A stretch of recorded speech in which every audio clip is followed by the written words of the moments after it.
A'udzubillahi minasyaitonirrajim. Bismillahirrahmanirrahim. Assalamualaikum warahmatullahi wabarakatuh.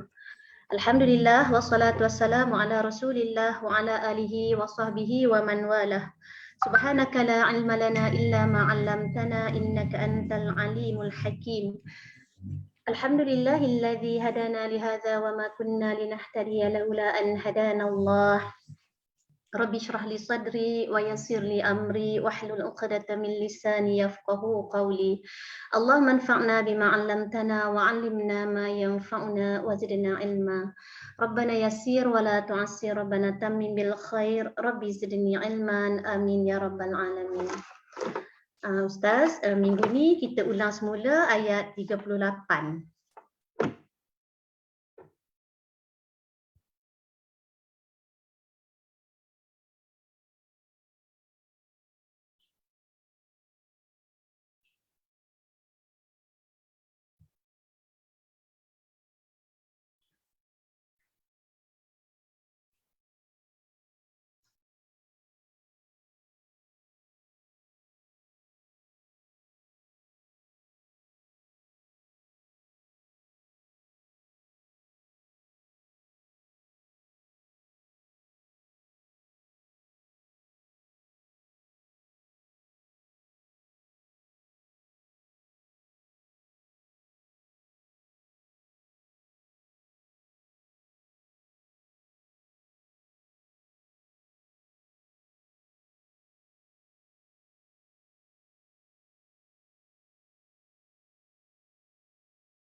Assalamualaikum warahmatullahi wabarakatuh.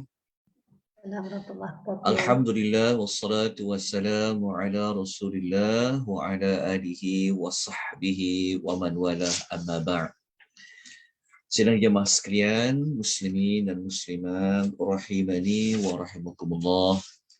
Alhamdulillah, pada pagi ini sekali lagi Allah memberikan kita ruang untuk kita sama-sama menggunakan sebaik yang mungkin waktu yang Allah kurniakan, tenaga, umur kita dan sebagainya untuk kita sama-sama mengambil seberapa banyak pengajaran, teladan daripada ayat-ayat yang Allah turunkan di dalam suratul Al-Furqan. Okay, seperti yang kita ketahui, bagi sesiapa yang mengikuti perbincangan pada minggu lepas, kita sebenarnya dah sampai kepada ayat yang ke-38. Ayat 38 ini bermakna pagi ini kita akan masuk ayat 39 sehinggalah kepada ayat yang berikutnya. Okay, saya telah sebut pada minggu lepas bahawa bermula ayat 35 sehingga ayat nombor 40 adalah kumpulan ayat yang Allah menyebutkan tentang kisah-kisah umat-umat yang terdahulu. Begitulah sebenarnya metodologi. Kalau surah-surah Makkiyah, kalau kita lihat dalam surah-surah dalam Quran, tuan-tuan akan jumpa Allah Ta'ala akan menyelitkan, Allah akan menyebutkan ayat di dalam surah-surah tersebut, kisah-kisah umat-umat yang terdahulu. Okay. Kisah-kisah umat terdahulu ni dia dijadikan sebagai mukjizat sejarah sebenarnya, dari sudut sejarah. Jadi bukan sekadar Nabi SAW dia petah berhujah, bukan pada hujah dakwah itu saja, tetapi kisah-kisah sejarah ni juga pun dia termasuk di dalam satu kelebihan yang diberikan oleh Allah kepada Nabi untuk disampaikan kepada orang-orang Arab penduduk Makkah. Baik, saya telah pun tinggalkan kepada tuan-tuan tugasan, kalau tuan-tuan masih ingat lagi, pada minggu lepas tu saya minta tuan-tuan dan puan buat apa? Masih ingat lagi tak tugasannya? Gabungkan maklumat, Ustaz. Ha? Gabungkan maklumat daripada kekuatan kaum Ad tu. Okey, sekejap ya, tuan-tuan dan puan, sekejap. Ya.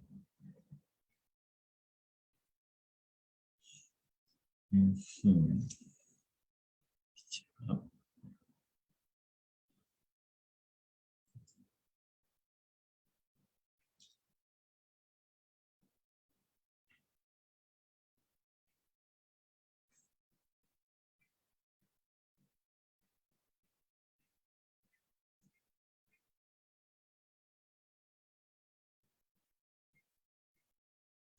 Salam puan ya, saya membalas mesej penting ni. 302. Sekejap.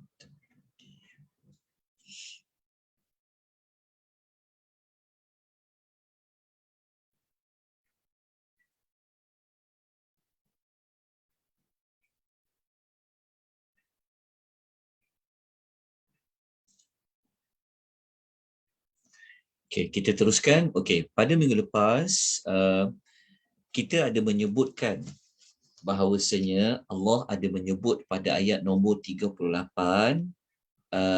tiga kaum kan. Ada cerita tentang kaum Ad, ada cerita tentang kaum Samud, dan Allah cerita tentang penduduk Ar-Ras. Kemudian ada banyak lagi umat-umat yang terdahulu yang telah Allah binasakan. Okey. Kenapa cerita-cerita ini Allah Ta'ala lampirkan? Telah pun kita sebutkan, sebenarnya Allah nak menunjukkan bahawasanya apakah kehancuran, kebinasaan yang berlaku kepada umat-umat yang terdahulu seperti kaum Ad. Okey. Kaum Ad ni saya telah tugaskan kepada tuan-tuan untuk mencari kekuatan yang ada pada kaum Ad. Saya dah berikan surah-surah yang terbabit. Saya dah bagi kan? Okey. Dah, Ustaz.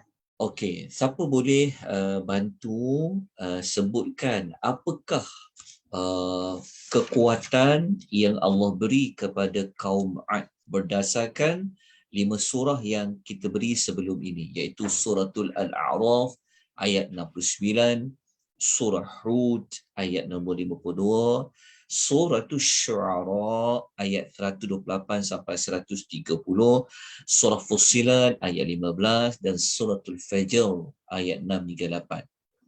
Okey, antara kekuatan kaum Ad ini, apa dia kekuatan kaum Ad ini? Kekuatan tubuh badan, Ustaz. Okey, kaum Ad ini dia mempunyai kekuatan tubuh badannya. Bentuk kejadian fizikal kaum Ad ini dia sangat besar. Okey, dia kita panggil sasa tinggi besar kaum Ad ini. Okey, maklumat ini kita ambil daripada surah apa? Al-A'raf ayat 69. Kalau kita tengok, saya paparkan sekejap ya pada tuan-tuan dan puan-puan, izinkan saya paparkan. Okey, begini. Okey.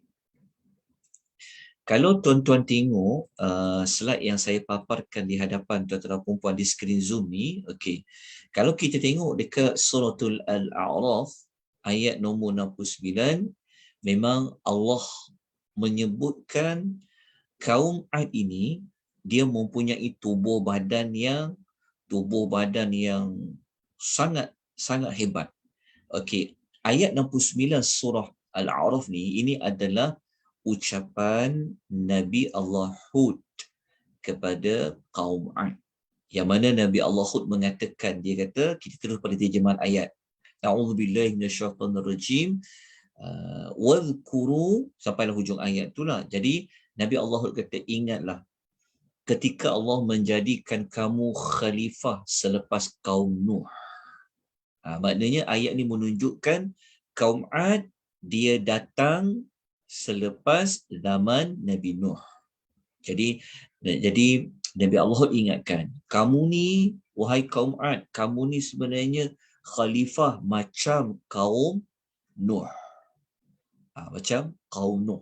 Sebab kaum Ad ini mereka mengetahui kisah yang berlaku kepada kaum Nuh. Kalau tak tahu, kenapa Nabi Allah Hud mengingatkan kaum Ad tentang kaum Nuh? Dia macam cerita orang-orang dululah sampailah kaum Ad ni tahu. Okey. Lepas tu Nabi Allah Hud mengatakan Allah juga telah menambahkan kelebihan. Maksudnya bukan sekadar khalifah, tapi kaum Ad ni dia ada kelebihan lain. Kelebihan dia apa?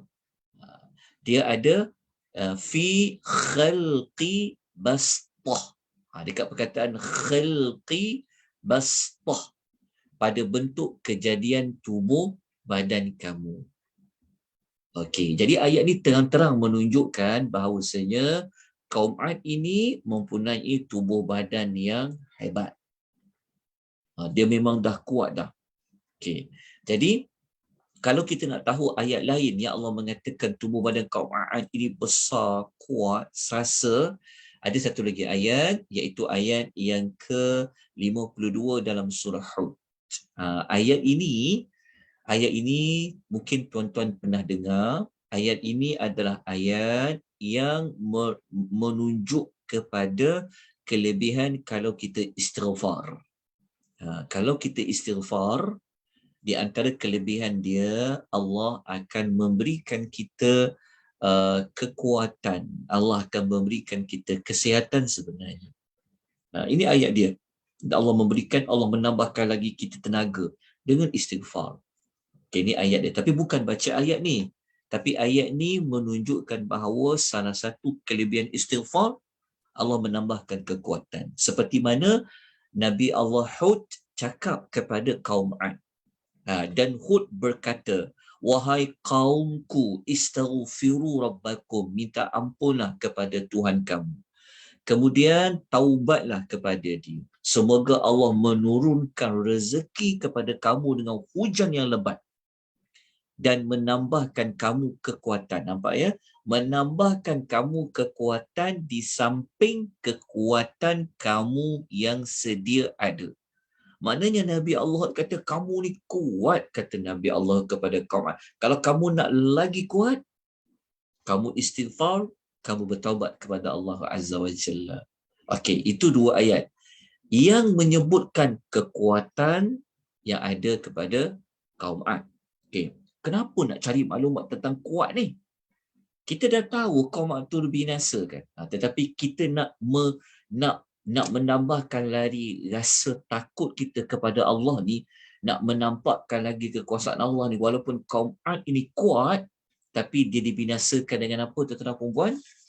Kita sebut pada minggu lepas, dia dibinasakan oleh angin.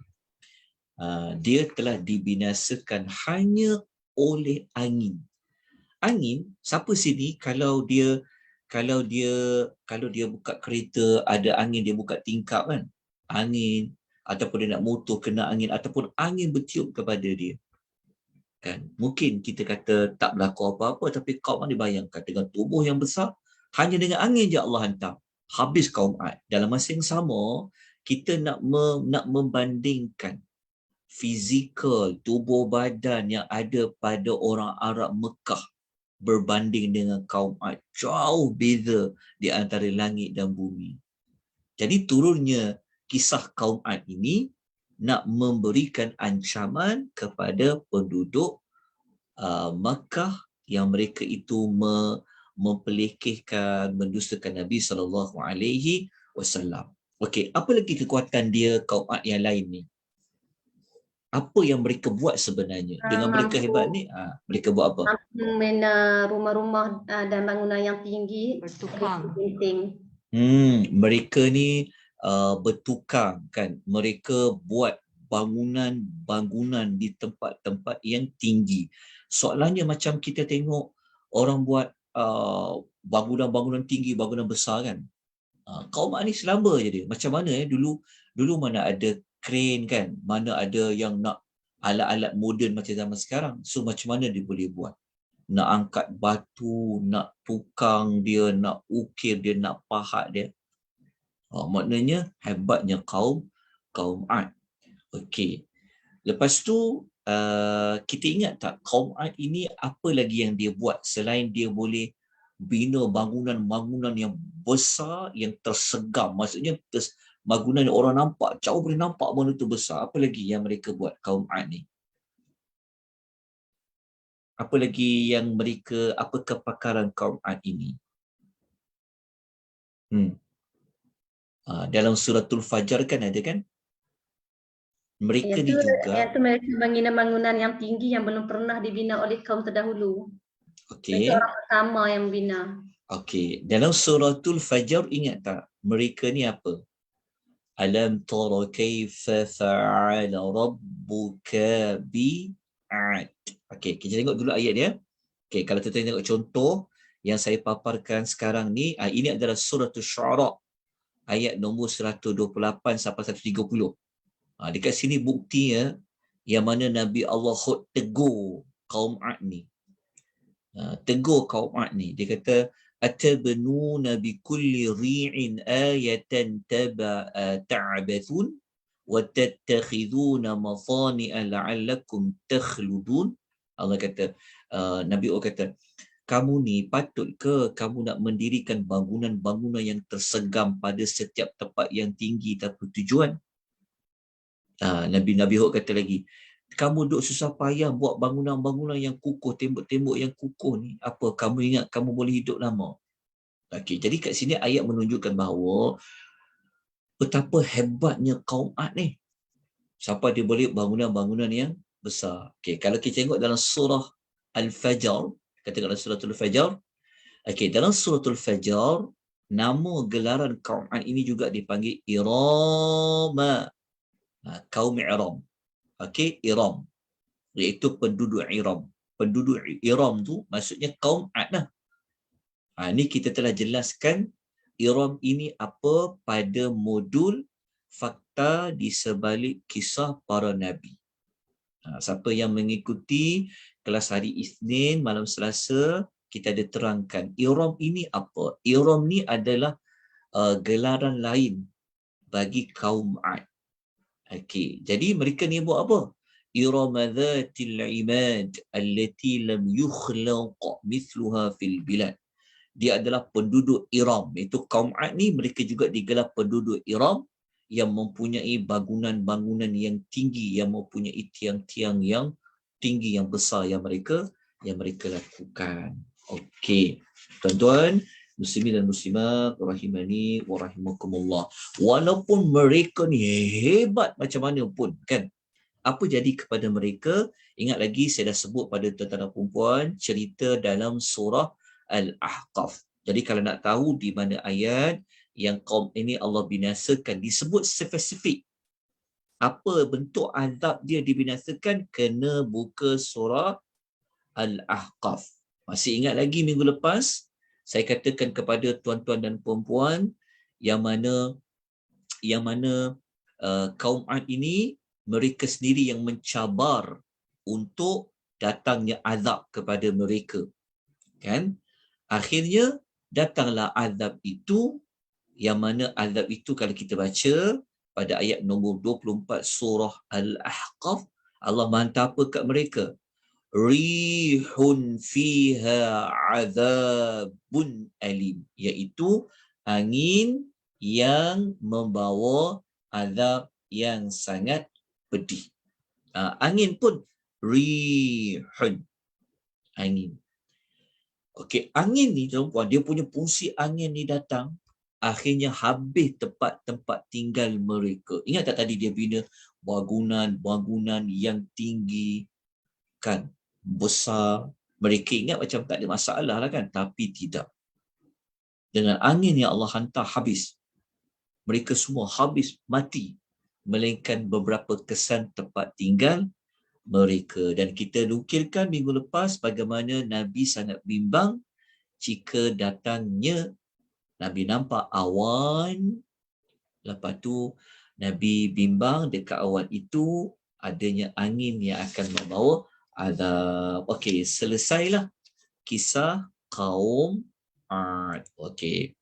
Kemudian ingat pada minggu lepas saya minta kepada tuan-tuan, itu je kan tugas dia? Kita ada yang lain dah? Yang Tak tu ada je kan? Ustaz. Okey. Itu je. Kalau boleh, tambah sikit lagi maklumat untuk kaum Samud boleh? Kaum Samud. Supaya kita kena ambil maklumat lain kerana kita nak kukuhkan tujuan surah Al-Furqan ni. Sebab surah Al-Furqan ni kan surah yang membezakan antara ahlul haq dengan ahlul batil.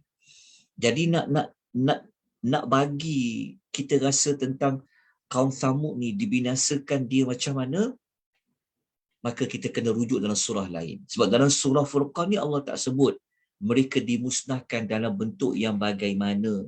Cuma Allah Ta'ala kata pada ayat nombor 38 tu, Allah cuma kata kepada mereka, mereka itu kumpulan yang Allah musnahkan. Okey. Cara dia mudah saja. Okey, saya tak mau cerita panjang pada tuan-tuan dan puan-puan. Kalau tuan-tuan ada nota, nama-nama surah. Okey. Sebab itu, tuan-tuan, kalau tuan-tuan mengikuti modul nama-nama surah, tuan-tuan akan jumpa cerita tentang kaum Samud ni. Tengok macam saya sebut sebelum ni, ingat tak? Kaum Ad ni, dia punya merupakan watak manusia yang penting yang Allah jadikan sebagai contoh, sampaikan dia ada surah apa? Surah Hud dan juga surah Al-Ahqaf. Tapi kalau kaum Samud, ada satu surah yang khas yang ada kaitan dengan mereka, iaitu suratul Hijr. Al-Hijr ni maksud dia kawasan yang berbatu. Kawasan berbatu ni inilah kediaman kaum Thamud. Kawasan kediaman kaum Thamud. Ni. Jadi kalau tuan-tuan nak dapatkan nota ni, nanti tuan-tuan tengok pada nota nama-nama surah, mengenali 114 nama surah, tuan-tuan pergi kepada cari surah Al-Hijr. Suratul Al-Hijr. Okey. Surah Al-Hijr ni dia memang cerita tentang apa? Memang cerita tentang kaum Samud. Okey. Jadi kaitan cerita tentang kaum Samud. Okey. Tuan-tuan, kaum Samud ni kalau kita tengok pada ayat nombor 80 suratul Hijr, memang kaum Samud ini dia dipanggil Ashabul Hijr. Ashabul Hijr. Mereka. Sebab dalam Quran, kalau kita baca surah Al-Furqan, Allah hanya sebut namanya siapa? Namanya adalah Thamud. Kan? Allah kata, wa Thamud. Thamud saja. Kaum Thamud. Tapi di mana tempat tinggal kaum Samud? Mereka tinggal di kawasan berbatu. Al-Hijr. Kan kita kata hajar kan? Kita kata hajar aswad, batu hitam. So, Hijr ni maknanya kawasan berbatu. Kawasan berbatu tu tempat siapa? Tempat kaum Samud mereka berada. Okey, nama lain kaum Samud dipanggil apa? Ashabul Hijr. Di ringkasan dia. Jadi tu jangan keliru. Kadang-kadang Allah panggil kaum Samud. Kadang-kadang Allah panggil Ashabul Hijr. Kenapa saya nak bawa cerita ni? Ashabul Hijr ni, dia di antara kaum yang hebat juga macam kaum Ad. Yang mana Ashabul Hijr ni, kalau tuan-tuan tengok ayat nombor 82, dia buat apa? Ni tu kena catat, ini adalah suratul Hijr. Dalam suratul Hijr. Okay. Surah yang ke-15 kan Al-Hijr. Betul, surah yang ke-15. Kita tengok ayat nombor 82 tu. Okay, kita ambil pendek, kita tak ulas panjang, cuma kita nak lalu ayat-ayat yang tentang kaum Samud supaya ketika kita baca ayat 38 suratul Furqan, kita dapat menambahkan rasa takwa kita, ketakutan kita kepada Allah Azza wa Jalla. Okey, kaum Hijr ni dia buat apa? Wa kanu yanhituna minal jibali buyutan aminin. Mereka memahat sebahagian daripada gunung ganang sebagai tempat tinggal. Dia bukan buat rumah kita macam tempat saya duduk di tempat kaki orang kawasan Ampang, kawasan UK Perdana, Bukit Antarabangsa ni kan duduk tempat berbukit kan. Ini kawasan tempat berbatu. Berbatu. Contohnya macam ada yang dikatakan di gambar dia seperti inilah, tengok dia pahat. Rumah-rumah dia, tempat tinggal dia, bayangkan. So agak-agak kukuh tak batu ni? Kukuh sebab tu rumah kita dibuat daripada batu bata kan. Itu kita buat batu bata, tampal dia, tampal dia, tampal dia, tampal dia. Tapi yang kaum-kaum Samud ni, dia bukan batu bata, batu tu sendiri daripada gunung-gunung. Dia pahat dia. Sebab Allah kata, dalam keadaan aman daripada satu yang bahaya. Okey, walaupun macam tu, akhirnya jadi apa kepada mereka? Allah beri apa kepada mereka? Okey, kalau saya nak ambil ayat lain sekejap ya. Saya nak ambil ayat lain yang cerita tentang batu ni. Okay, saya minta tuan-tuan tengok. Tuan-tuan tulis Suratul Fajr. Ambil tuan-tuan ayat ni. Ambil ayat dalam Suratul Fajr. Ayat nombor 9. Kaum Samud ni dia buat apa? Wa thamudal ladzina jabu sakhra bil wad. Kaum Samud ni memahat batu besar di lembah. Okey. Sama lah macam ayat tadi juga, tapi kita nak sebut mereka ni buat rumah-rumah di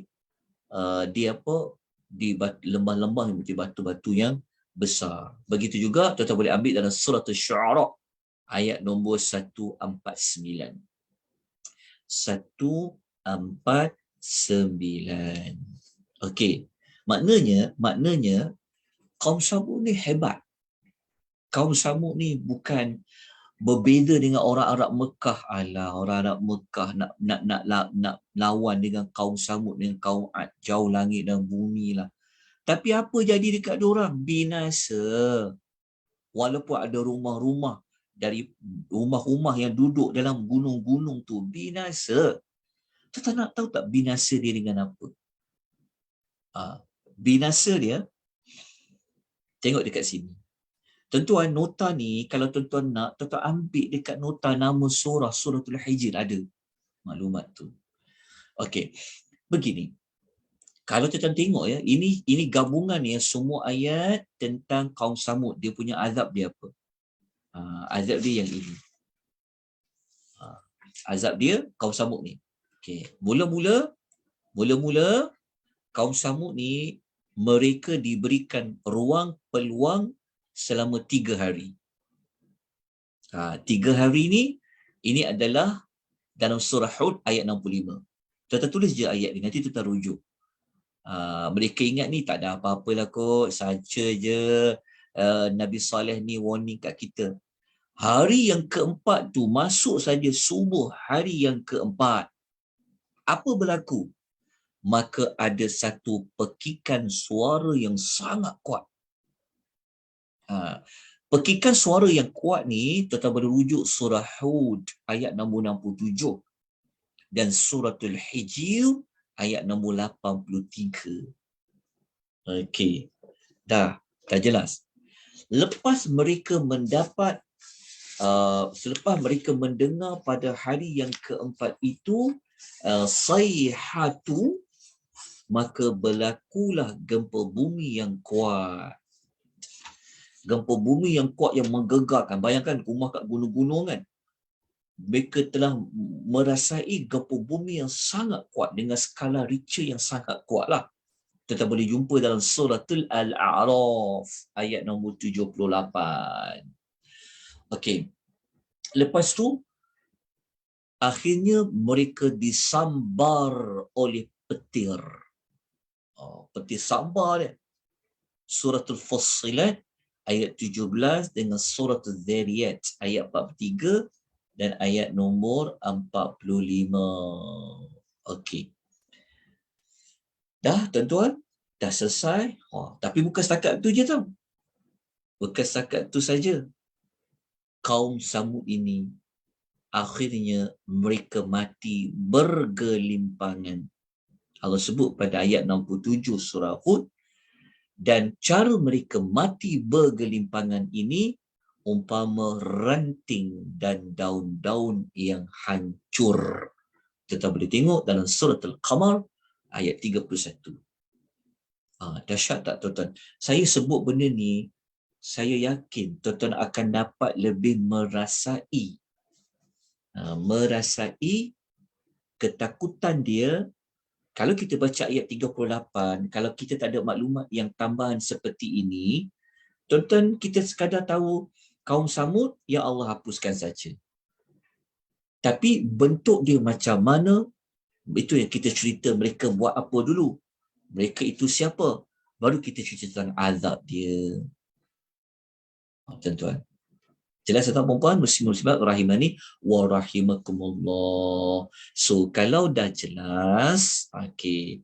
Dekat dalam chat ada kot, saya dah kongsikan. Okey, tuan-tuan boleh tengok dekat dalam nota nota ada dekat dengan ruangan chat. Tuan-tuan tengok kat situ ada tempat simpanan nota nama-nama surah dan juga nota khas cerita tentang nama dan tema suratul Hijr.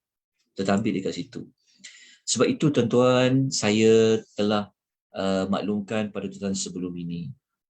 Kelas-kelas yang Akademi Tadabbur anjurkan, memang ia ada perkaitan untuk pergi kepada tadabbur. Walaupun hanya belajar pada nama surah, walaupun hanya belajar pada pembuka dan penutup. Jadi ikutilah kalau ada kesempatan. Sebab modul-modul itu adalah modul-modul yang modul sokongan kepada nak memahami tadabbur ayat-ayat Al-Quranul Karim. Okey. Jadi kalau dah selesai, sekarang kita kena pergilah ayat nombor 39. Okey, saya tutup dulu maklumat ni, kita nak pergi ayat nombor 39. Okey, sekejap ya. Okey. Ayat 39 tu Allah sebut tentang apa tu? Boleh bacakan ayat dia dan terjemahan ayat? Silakan. Siapa nak baca 39? Surah Syu'ara. Silakan Kak Liza ke siapa? Surah Al-Furqan. Surah Al-Furqan. Cuba tengok ayat nombor 39 tu. Muka surat 393. Okay, ayatnya maksud dia apa? Bunyinya apa? A'udzubillahi minasyaitonirrajim. Wa 'adan wa samuda wa ashabar rassi wa qurunan baina dzalika katsira. Okey, ayat nombor 39. Wa kullan darabna lahu al-amsal wa kullan tabbarna tatbira. Okey. Dan masing-masing telah kami jadikan perumpamaan dan masing-masing telah kami hancurkan dengan sehancur-hancurnya. Okey, masing-masing tu merujuk kepada apa? Dan masing-masing kaum Samud, kaum dahulu itulah. Ya, kaum-kaum yang kaum-kaum yang telah pun Allah sebut pada cerita Nabi Musa dengan Harun, lepas tu kisah kaum Nuh, lepas tu kisah kaum Hud, kaum Ad, kaum Samud tu. Kan? Allah berikan kepada mereka contoh teladan yang mendatangkan i'tibar. Dan masing-masing telah kami hancur dengan sehancur-hancurnya. Jadi ayat ni kita mudah aja sebab kita dah bincang dah tadi mula-mula apa kekuatan kaum Ad, apa kekuatan kaum Samud kan, dan apa azab dia. Jadi dan masing-masing tu kami telah berikan kepada mereka contoh teladan tu, itu yang Allah sebut. Apa yang mereka telah Allah binasakan pada mereka, itu telah kita lalui. Jadi dia macam ayat 39 dia jadi macam kesimpulan daripada kisah-kisah mereka ni sebagai i'tibar. Allah datangkan pemithalan umat-umat yang terdahulu nak dibandingkan dengan orang Arab Mekah.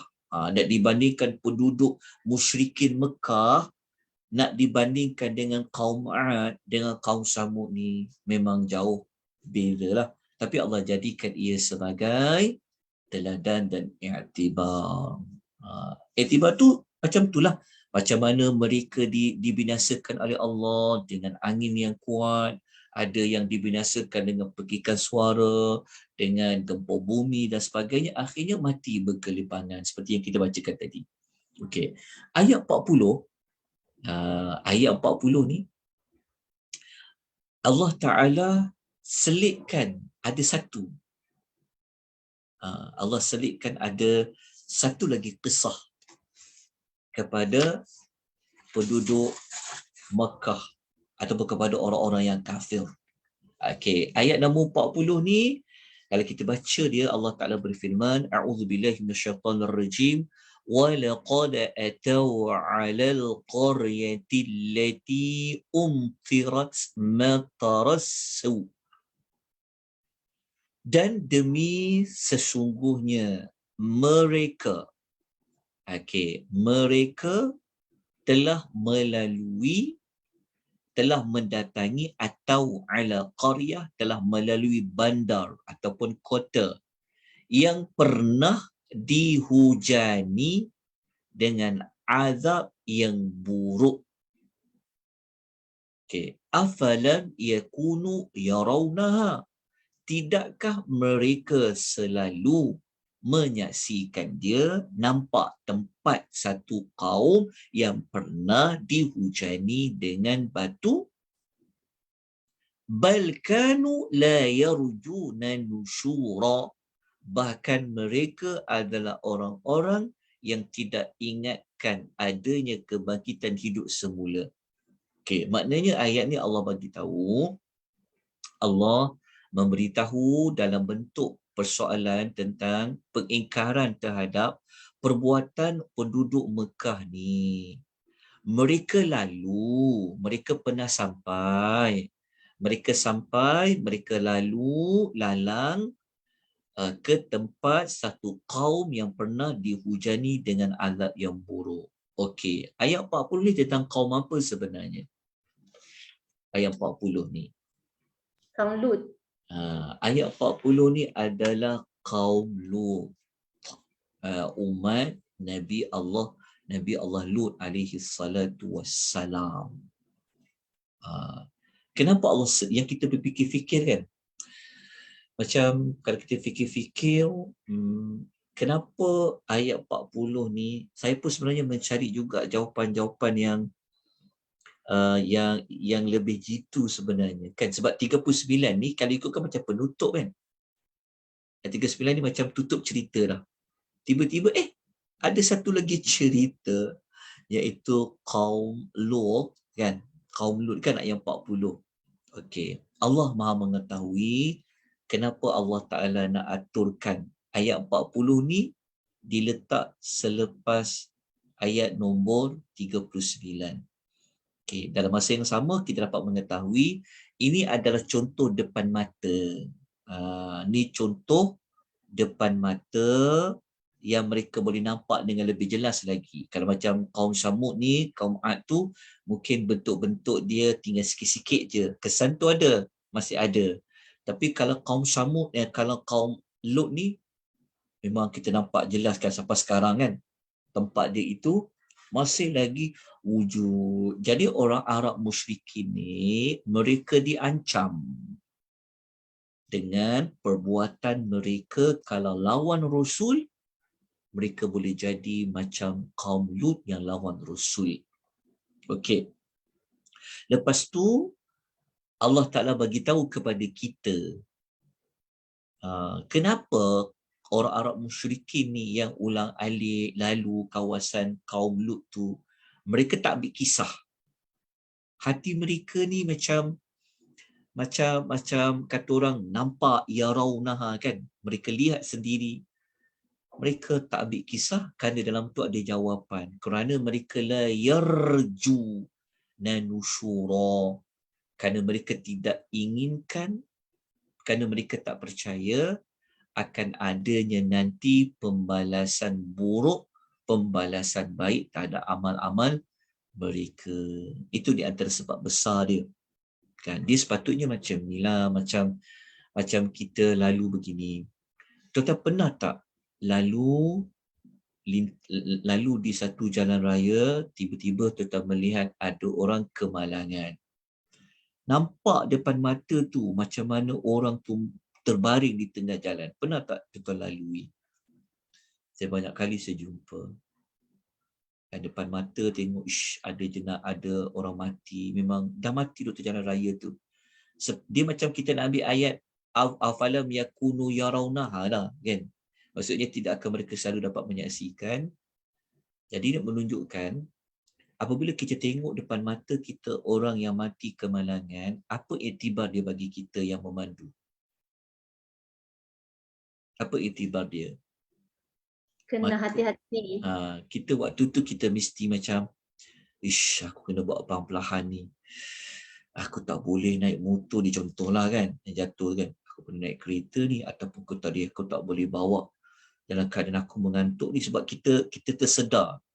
Hasil melihat depan mata orang-orang kemalangan tu memberi kesedaran kepada kita.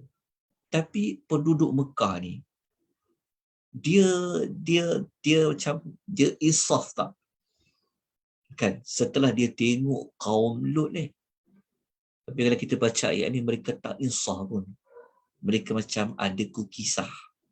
Dia tak kesah pun. Sebab, antara sebabnya mereka tidak mengharapkan akan adanya hari kebangkitan semula. Maknanya mereka ini tidak menunggu-nunggu adanya hari akhirat. Kita boleh tengok jugalah macam zaman sekarang ni Ustaz Ya. Yeah. Mereka macam membangga pula pergi dekat lokasi-lokasi yang yang berlaku tu, tapi diorang macam bangga. Betul. Ia jadi sebagai tempat pelancongan.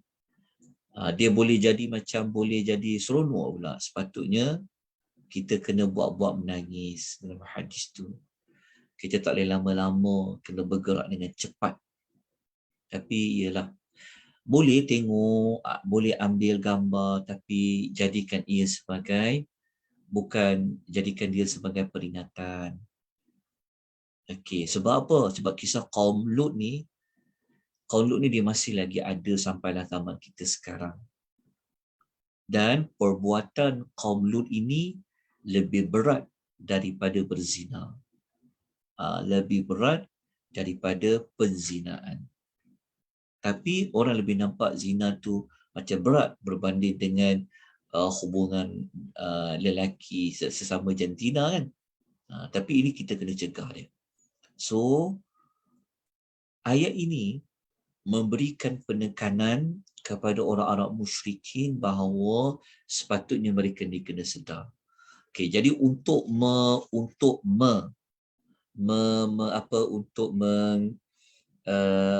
mengukuhkan lagi kesedaran tentang kaum Lut ini, saya nak paparkan kepada tuan-tuan perempuan macam mana azab yang kena pada kaum Lut. Okey. Nota ni juga tuan boleh ambil tentang nama-nama surah. Okey, dalam nama-nama surah. Okey. Yang tadi yang soalan sahabat kita yang memberikan respon tadi kan, ada orang zaman sekarang ni dia pergi tempat-tempat umat yang dihapuskan tu macam suka-suka, boleh gelak ketawa kan. Sebenarnya kalau tuan nak tengok, tuan boleh rujuk dalam hadis ni. Dalam hadis Riyadhus Salihin, kalau di kitab Riyadhus Salihin, tuan buka bab 165, tuan akan jumpa hadis hadis dalam Riyadhus Salihin tu nombor 955, hadis riwayat Bukhari dan Muslim. Dalam hadis tu memang Nabi suruh menangis dan takut saat melalui kubur orang yang zalim.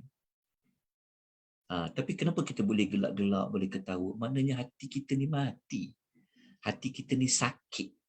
Sepatutnya hati yang sihat, dia akan timbul rasa, dan hati dia rasa surak, macam takutnya dan menangis. Tapi kita menangis tak?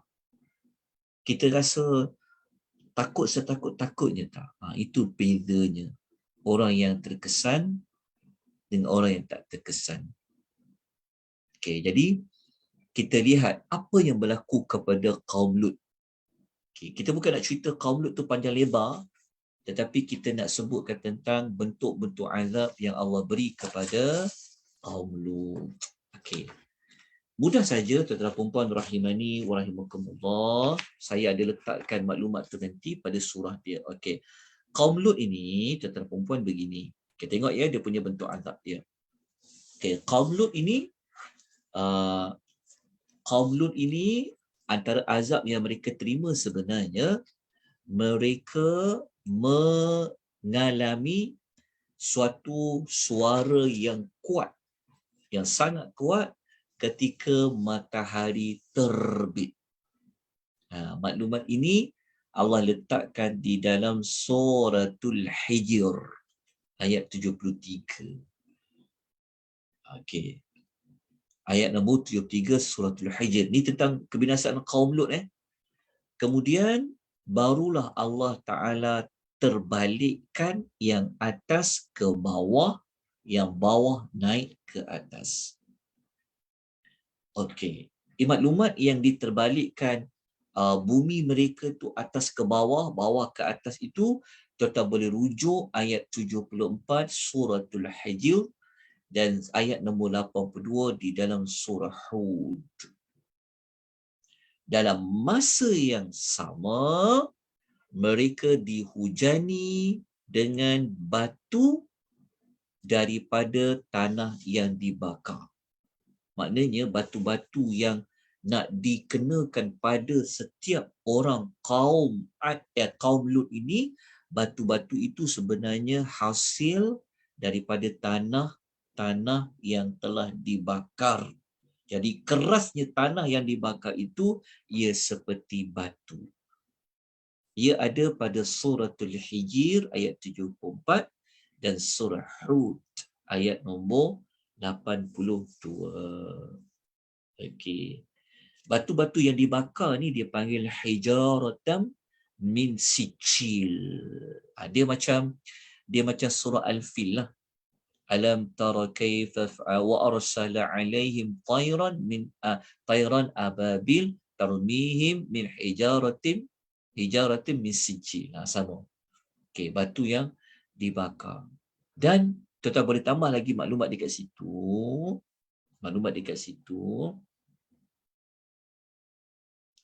Kejap ya. Okey. Batu-batu yang ditujukan kepada setiap orang kaum Lut itu dia ada tanda dan memang sudah mempunyai tanda. Batu ni nak ditimpa kepada siapa, dah tulis tak. Okey, itulah serba ringkas pengisian kita tentang kaum-kaum yang terdahulu seperti kaum Lut. Dan kita bimbang tahu sebab perbuatan kaum Lut ini masih lagi wujud sampai ke hari ini. Jadi kalau kita tak ambil peduli, kalau kita tak buat amal ma'ruf nahi mungkar, kita bimbang tak mustahil Malaysia ini boleh diterbalikkan oleh Allah Azza wa Jalla. Kalau semua ulama senyap, kalau orang beriman buat tak tahu, kita bimbang Allah hantar azab-azab kepada kita semua. Jadi, ambillah peranan dalam mencegah benda-benda yang mungkar. Kita dah kena tengok juga ya, masa dekat mengundi ni, kena tengok, kena baca. Ada tak mana-mana calon-calon yang dia ini menyokong pergerakan LGBT. Kita kena tengok calon-calon di tempat tuan-tuan perempuan. P0 berapa. Tengok. Sebab tu kita kena ambil peduli isu-isu pilihan raya ni. Kena ambil peduli. Kita taklah memberikan taklah kita menuduh dan sebagainya. Cuma kita kena tengok surat khabar dan itu ada tak mana-mana gerakan-gerakan calon-calon tu dia terlibat dalam yang menyokong kepada LGBT. Antara yang macam Siti Kasim tu, tu jangan undilah tu. Dia cakap terang ni. Kan nak memisahkan agama dengan pengamalan, yang tu jangan sokong. Tu cakap terang saya sebut. Kalau kita sokong dia, orang yang akan gunakan kuasa untuk menghalalkan LGBT. Entah nanti pada zaman anak cucu kita nanti, mungkin boleh berlaku seperti itu. So, kita kena halang dia. Okey. Kita lanjutkan pada ayat, tapi ayat itu tak habis lagi tu. Ada sikit lagi begini. Tuan-tuan ingat tak? Pernah tak dengar? Pernah ikuti tak? Dalam ayat ni, kenapa Allah guna perkataan matar? Hujan tu apa hujan? Hujan. Matar kan? Pernah belajar kan? Ni. Sekejap. Tuan-tuan, hujan dalam bahasa Arab ada berapa kalimah? Hujan dalam bahasa Arab. Matar hujan kan? Hujan. Siapa ingat? Dalam Quran, hujan ni dia ada dua kalimah. Dia ada dua istilah dia. Hujan. Hujan dia ada dua. Yang kita Satu apa? Ustaz, Allahumma shayyiban nafi'an. Okey. Satu dia panggil matar. Tapi satu lagi dia panggil al-ghaithu. Okey, ni al-ghaithu. Ghin, ghin, ghin, ya, tha. Ni al-ghaithu. Kita tulis ni penting ni. Kita nak membezakan dia. Dia bagi soalan tak? Ghaith. Okey. Al-ghaithu. Matar dengan al-ghaithu dua-dua maksudnya hujan. Al-mataru dengan al-ghaithu dua-dua maksudnya hujan. Cuma bedanya adalah apa bedanya? Kalau Allah guna matar, kalimah matar, hujan itu dia bawa azab. Digunakan matar dikaitkan dengan azab. Kalau Allah bawa al-ghaisu, guna kalimah al-ghaisu, hujan itu dia bawa rahmat. Kan dia ada perbezaan. Cuma dalam terjemahan kita, dia tak tulislah hujan azab ke hujan rahmat. Dia tahu hujan je lah. Nampak? Al-hujan, hujan. Ada dua. Kadang-kadang Allah guna matar, kadang Allah guna al-ghaisu. Kalau Ustaz, al-ghaisu, ya. yang ni sama macam angin tu lah kan, ar-rih dengan apa seperti ar-rih. Ar-riyah. Ya. Kalau angin digunakan bentuk singular, ar-rih, angin tu dia bawa azab. Kalau angin tu didatangkan kalimah dalam bentuk plural, dalam bentuk jamak, seperti ar-riyah, ia membawa rahmat. Tapi ada satu di dalam Al-Quran yang angin dalam bentuk singular dia membawa rahmat. Tapi semua perkataan ar-rih membawa azab. Tapi ada satu saja tempat dalam Quran ar-rih membawa rahmat untuk menggerak kapal yang berlayar. Okey, jadi begitu juga dengan kalimah al-ghaithu dengan al-matar. Okey, nak tahu di mana di dalam Al-Quran yang Allah ada menyebut tentang al-ghaithu? Okey, saya minta tuan-tuan dan puan-puan buka dalam suratul Luqman. Okey, kita tengok dalam surah Luqman, tulis kat situ. Surah Luqman ayat nombor 34. Okey, surah Luqman ni surah yang ke 31. Okey, surah 31. Saya tak tunjukkan ayat dia tapi kita kena salin. Okey, surah 31 surah Luqman ayat nombor 34. Maknanya ayat yang terakhir sekali dalam surah Luqman, muka surat 414. Muka surat 414 kita akan jumpa Allah sebut tentang al-ghaithu. Jumpa tak? Okey, saya tunjukkanlah. Pak Ustaz. Okey. Last kali tu kita akan jumpa muka surat 414 tu kita akan jumpa Allah kata apa? Wa yunazzilul ghaitha wa yunazzilul ghaitha wa yunazzilul ghaitha. Apa maksud dia? Dialah yang menurunkan hujan. Betul tak? Al-ghaith. Okey, dah jumpa? Okey, tempat yang kedua kalau nak cari perkataan al-ghaith, buka surah Asy-Syura, surah nombor 42. Buka surah nombor 42, Asy-Syura. Okey. Cari ayat nombor 28. Ayat nombor 28, muka surat 486. Muka surat 486. Tuan-tuan akan jumpa ayat yang ke-28 surah Asy-Syura. Kita akan jumpa perkataan al-ghaith. Wa huwa alladhi yunazzilul ghaitha min ba'di ma qanatu. Cuba tak perkataan al-ghaitha. Okey. Nanti letakkan dekat ruangan chat Okey, ada ruangan chat tu, ada dah kawan kita letakkan dah. Alright. Okey, kemudian tempat yang ketiga, cuba buka surah Al-Hadid. Surah Al-Hadid. Okey, surah Al-Hadid merupakan surah yang keberapa tuan-tuan dan puan-puan? Surah Al-Hadid. Surah Okey. ke-57. Okey. Buka surah yang ke-57. Okey, buka surah yang ke-57. Okey.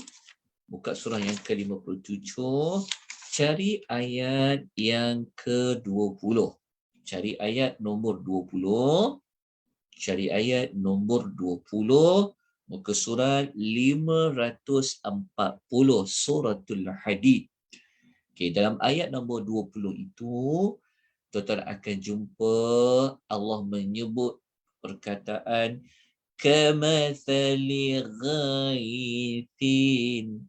Kamathali ghaithin. Jumpa. Baris yang ke 1, 2, 3, 4, 5. Baris yang kelima, muka surat 540. Allah kata, وَتَكَاثُرٌ فِي الْأَمْوَالِ وَالْأَوْلَادِ كَمَثَلِ غَيْثٍ. Jumpa, غَيْثٍ. Okey, alhamdulillah, dah jumpa kan? Okey, surah yang terakhir yang ada menyebut tentang ghaith, hujan, buka surah Yusuf.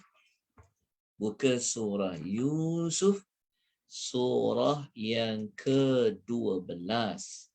Okay, surah yang ke-12. Cuba rujuk ayat yang ke-49. Surah Yusuf. Okay, ayat nombor 49.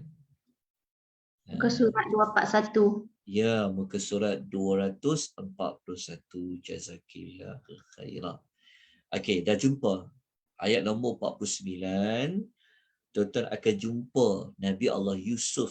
Dia kata, selepas 14 tahun, maknanya tahun yang ke-15, Mesir ini jadi apa? Dia kata, ثُمَّ يَأْتِي مِنْ بَعْدِ ذَلِكَ عَامٌ فِيهِ yughathun nasu. Jumpa perkataan yughathun nasu. Yang mana orang ramai mendapat hujan. Okey, jelas. Ada tak kalau sebut rahmat Allah guna matar? Tak ada kan? Allah guna al-ghaithu. Okey, jelas dekat sini. Okey, selesai untuk ayat yang ke-40. Kita masuk terus kepada ayat yang ke-41. Okey, ada mana-mana maklumat yang perlu saya ulang, tuan-tuan dan puan-puan, rahimani wa rahimakumullah? Tak ada. Okey. Ayat nombor 41, Allah membawa kita kembali kepada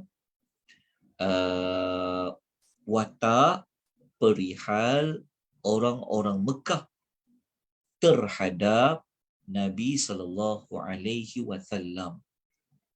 Okey. Mereka ni sebenarnya apa yang mereka buat kepada Nabi? Wa idza ra'auka, dan apabila mereka melihat engkau wahai Muhammad, yattakhidunaka illa hudwa. Okay. Mereka hanyalah menjadikan engkau ini sebagai huzwa, iaitu sebagai ejekan.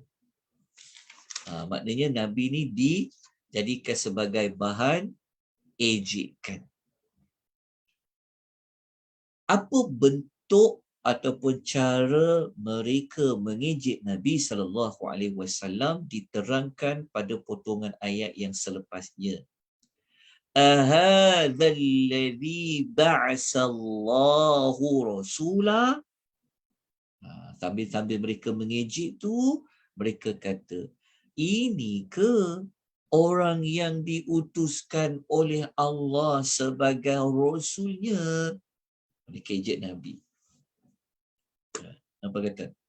Dia kata, orang ni ke yang dia diutuskan oleh Allah sebagai rasul? Sebab mereka tahu kan Nabi itu mengaku dia sebagai rasul lah. So mereka ejek. Okay. Kenapa mereka merendah-rendahkan darjat Nabi SAW? Antaranya kita kan sedia maklum, ayat sebelum ni kan kita jumpa kan, mereka tak percaya Rasul itu jika manusia yang biasa macam mereka. Yang kedua, kita tahu Nabi ni bukanlah manusia yang kaya raya. Dan kita tahu Nabi ni bukanlah seorang yang mempunyai pengaruh pada ketika itu. Kan? Maksudnya, kalau bahasa kita, dia bukan selebriti lah. Dia kita tak kenal dia ni, siapa dia ni?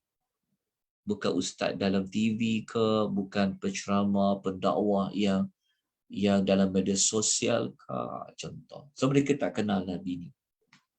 Jadi mereka pun kata, dia ni siapa?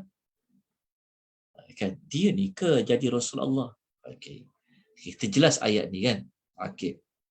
Tuan-tuan, rahimani wa rahimakumullah, hadirin sekalian. Okey.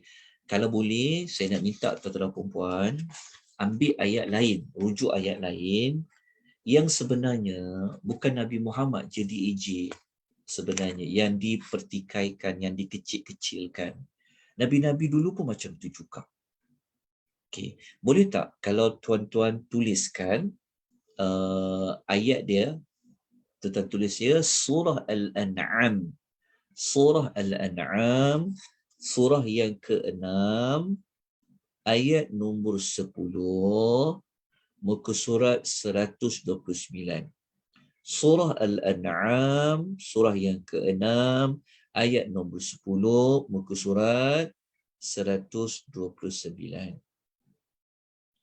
Begitu juga dalam suratul Ra'd. Dalam suratul Ra'd, dalam suratul Ra'd ni, surah yang ke-13, ayat 32, muka surat 253.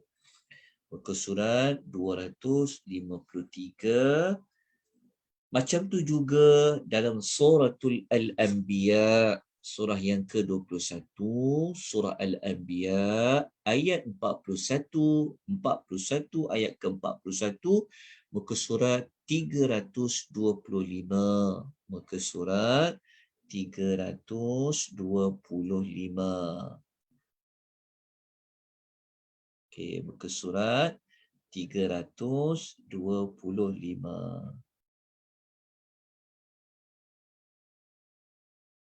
Okey. Dah, tuan-tuan dah salin tadi?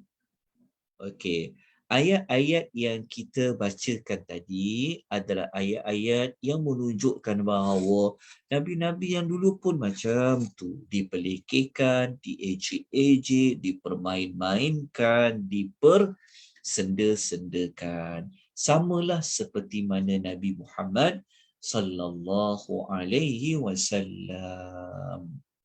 Okey, dah selesai ayat nombor 41.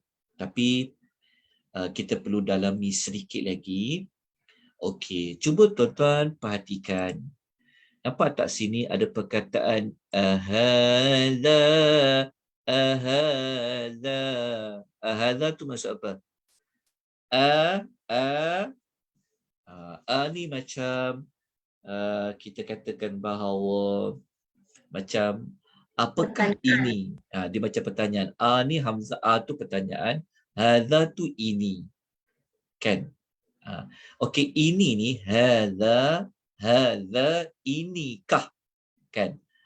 Inikah? Inikah tu itulah. Hadza tu inikah. Okey, inikah ni dalam bahasa kita diguna sebagai apa? Disebut dalam bahasa kita sebagai apa? Kata nama apa? Ini, itu. Kata tunjuk. Kata tunjuk. Ataupun dia panggil isim isyarah. Kata tunjuk. Okey. Kata tunjuk, kalau Allah gunakan di dalam Al-Quran, memang untuk menunjukkan sesuatu. Betul lah. Kan? Tapi dekat sini perasan tak?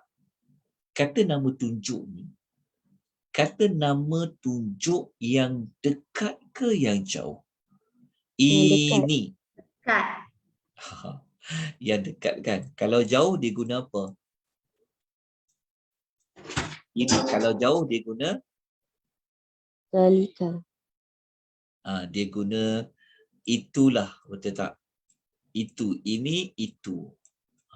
Dia guna zalika lah. Kalau dia lelaki, kalau dia muzakkar lah kan. Zalika. Ataupun hadha. Kalau perempuan, dia guna apa? Hadhihi kan. Okay, sebab Nabi itu lelaki kan. Okey. Maknanya kenapa? Kenapa kita perlu ambil perhatian? Kerana dalam Al-Quran, jika Allah gunakan isim asma'ul isyarah, kata nama tunjuk ni sama ada untuk dekat ataupun jauh. Faham tak dekat? Dekat tu macam ini. Kalau jauh, itu. Kalau Allah guna ini ke, itu ke, sebenarnya ada fungsi dia. Kata nama tunjuk ni, fungsi dia ada dua lah. Sama ada untuk mengagungkan sesuatu ataupun untuk merendah-rendahkan atau mencela sesuatu. Itulah di antara dua fungsi utama kata nama tunjuk. Dia boleh jadi untuk mengagungkan yang ditunjuk itu ataupun untuk memburukkan, mencela yang ditunjuk itu. Tapi dalam ayat ni mereka mencela ke mereka mengagungkan? Mencela. Mereka gunakan ia sebagai celaan. Ini maknanya Nabi itu dekat dengan mereka. Perlu dibagi kata nama dekat. Okey. Ada kata nama tunjuk yang merujuk kepada mengagungkan. Contohnya macam surah Baqarah kan. Ayat nombor Zalikal kitab. Ya, macam ayat Alif Lam Mim Zalikal kitab. Itulah kitab. Kenapa guna itulah kitab? Maknanya nak mengagungkan kitab Al-Quran itu digunakan kata nama tunjuk. Lepas ni dalam perbualan kita, bahasa kita, kalau kita nak tunjuk orang ni baik, anak yang soleh dan sebagainya, kita boleh guna nama kata tunjuk. Tunjuk, kita kata, nilah anak saya, nilah mak saya, nilah pak saya. Kan kita nak memuliakan dia kan, kita nak bertunjuk. Itu penggunaan di dalam Al-Quranul Karim. Tapi mereka gunakan kata nak bertunjuk di sini untuk menjatuhkan martabat Nabi sallallahu alaihi wasallam. Begitu juga dengan nabi-nabi yang terdahulu. Okey. Sekarang kita teruskan dengan ayat yang ke-42. Setakat ni boleh faham tak? Untuk tadabbur ringkas bagi surah yang kita belajar. Okey. Ayat nombor 42. Bukan sekadar mereka mengejek-ngejek Nabi. Maknanya Allah Ta'ala ni, kenapa dia cerita kat kita? Allah Ta'ala cerita kat kita ni kan, surah ni kan surah yang nak menjelaskan, menerangkan apa ciri-ciri ahlul batil, apa balasan dia, apa dia dah buat. Okay. Jadi Allah bawa kita apa yang berlaku pada zaman Nabi dulu. Jadi kalau kita berada pada ayat nombor 41 kan, apa perasaan Nabi? Kita pun kalau orang ejek kita, kalau orang pelekeh kita kan, kita pun rasa macam down kan, kita rasa macam alamak, kita rasa mungkin hati kita akan tergurih dan sebagainya. Begitulah yang dilalui oleh Nabi saban hari. Tapi Nabi sabar. Allah pujuk Nabi, Allah hiburkan Nabi SAW. Okay, Allah kata pada ayat nombor 42, orang Arab, orang kafir ni, dia cakap lagi dekat Nabi.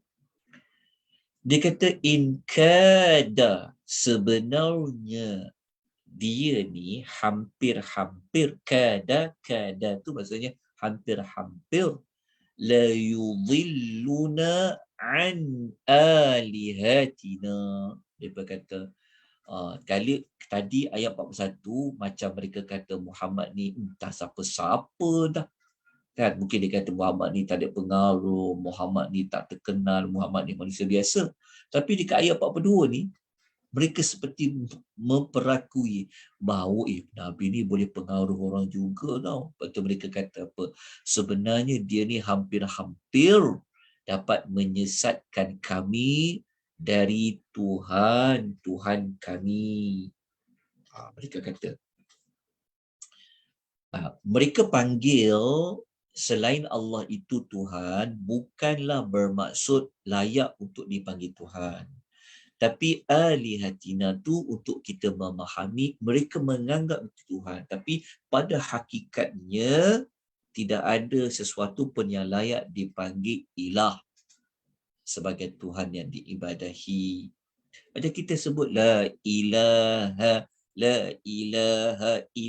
tu yang pada ayat alihatina. Okey. Lepas tu mereka cakap apa? Mereka kata laula an sabarna 'alaiha. Mereka kata jika tidaklah kerana kami tetap sabar menyembahnya. Okey. Maksud dia apa? Maksudnya mereka kata apa? Mujur kita ni sabar menyembah Tuhan-Tuhan kita tu. Dia kata hampir-hampir juga kita nak terpengaruh ni. Hampir-hampir juga kita nak pergi sembah Tuhan yang Muhammad dakwa tu. Sehingga kita boleh nak menyesatkan, menyalahkan Tuhan-Tuhan kita. Itu semua sebab kita sabar. Dia cakap, wujud kita sabar. Maknanya mereka kata apa? Mereka sendiri mengiktiraf bahawa mereka ini memang tegar, teguh dalam menyembah apa-apa yang mereka telah sembah sebelum ini. Kalau bukan kerana mereka sabar, dalam ni terjemah teguh. Dia terjemah teguh kan. Tapi kat sini dia guna sabar.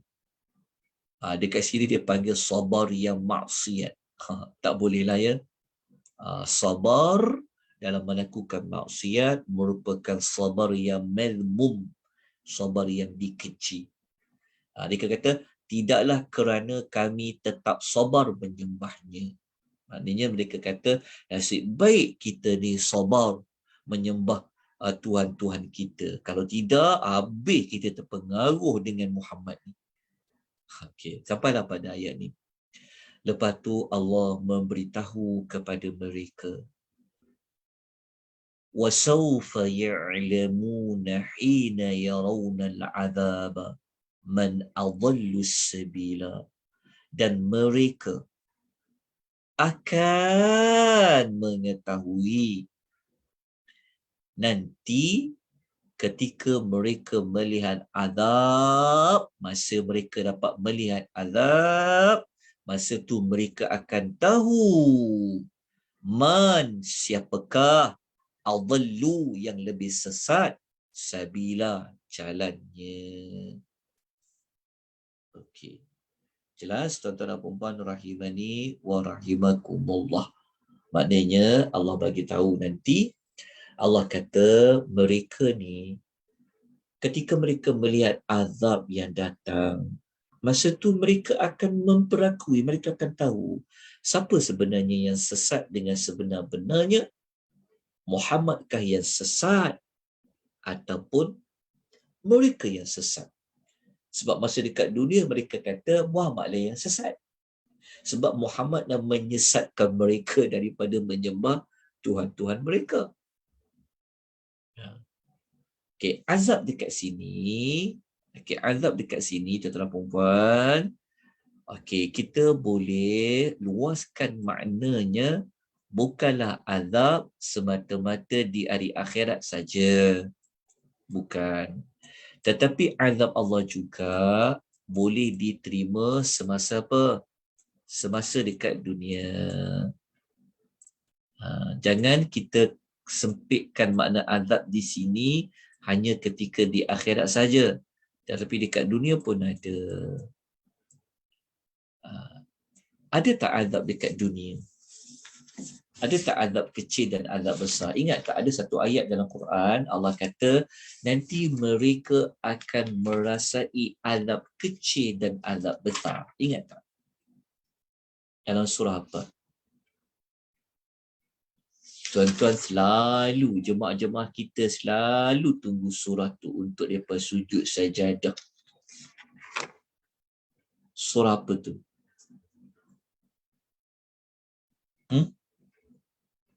Surah apa tu? Tak ingat? As-Sajadah. As-Sajadah lah. Betul lah tu Sajadah. Dalam surah Sajadah. 15 ke? Kejap. Ayat nombor berapa kak? Ayat betul ke 13 ayat ni? Sajadah ni. Ayat nombor berapa kak? 1 hingga 25.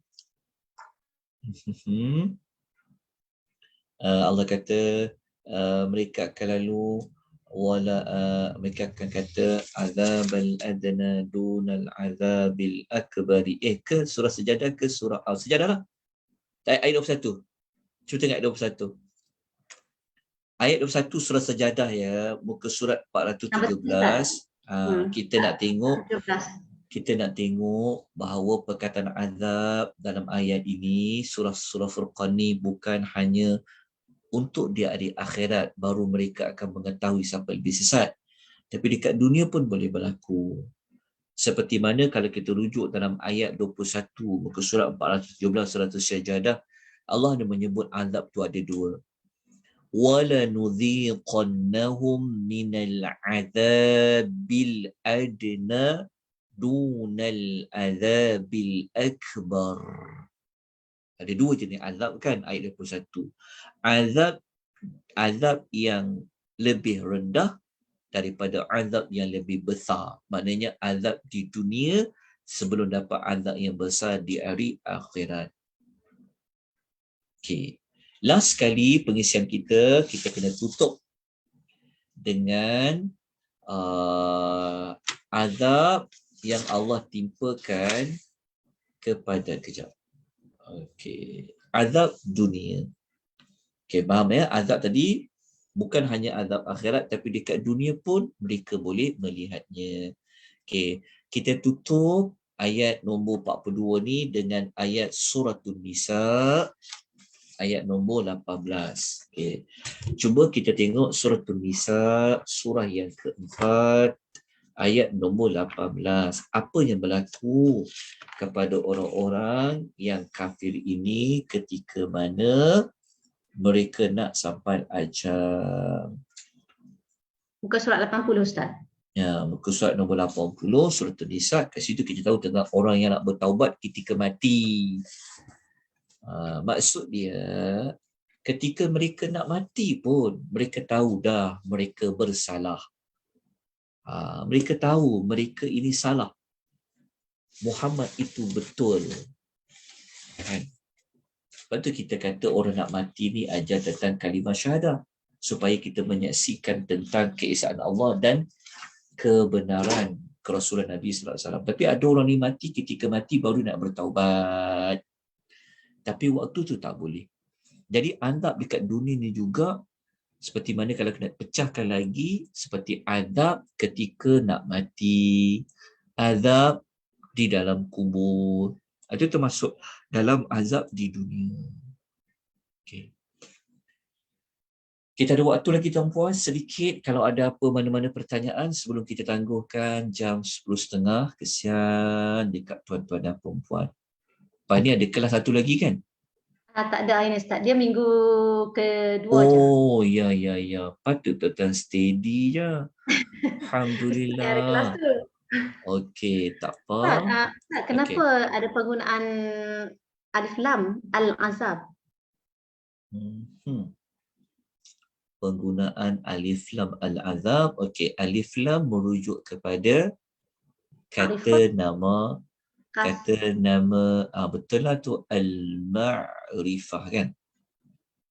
Kenapa menggunakan azab? Al-ma'rifah fungsinya untuk apa? Fungsinya untuk menspesifikkan kan, antaranya kan. Maknanya untuk mengenalkan. Maknanya azab itu memang Allah dah tentukan.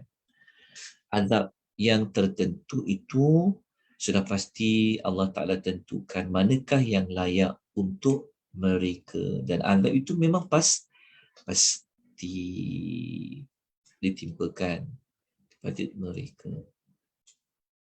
Berat kan ayat kita belajar hari ini? Azab, ancaman, kan berat rasanya. Berat tu maksudnya berat. Berat tu maksudnya ialah kekuasaan Allah Subhanahu Wa Taala itu kan berulang kali kita jumpa dalam Quran.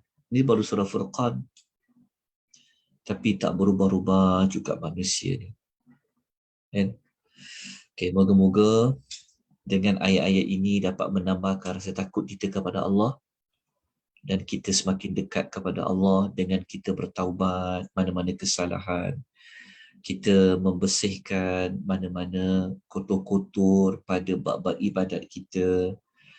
Kita jadi ibadat kita benar-benar ikhlas kerana Allah Subhanahu Wa Taala, tidak mensyirikkan Allah dalam segala sesuatu. Okay, ada apa-apa persoalan lain sebelum kita tangguhkan pengisian kita pada pagi ini, tuan-tuan dan puan?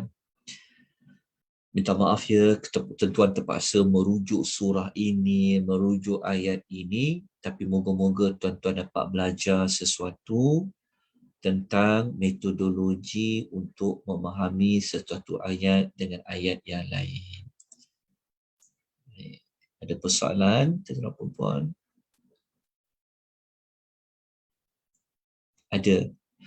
Kalau tak ada, saya serahkan pengisian kita pada Kak Noliza. Alhamdulillah Ustaz.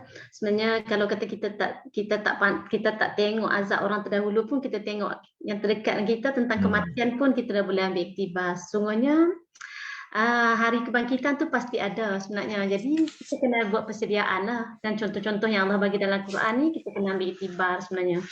Dia Alhamdulillah Ustaz, soalan pun tak ada. Ia pun Ustaz pada kelas lain sekejap lagi. Terima kasih banyak Ustaz. Jazakallah khairah. Daripada pihak Asana Amala, kita akhiri dengan tasbih kafarah.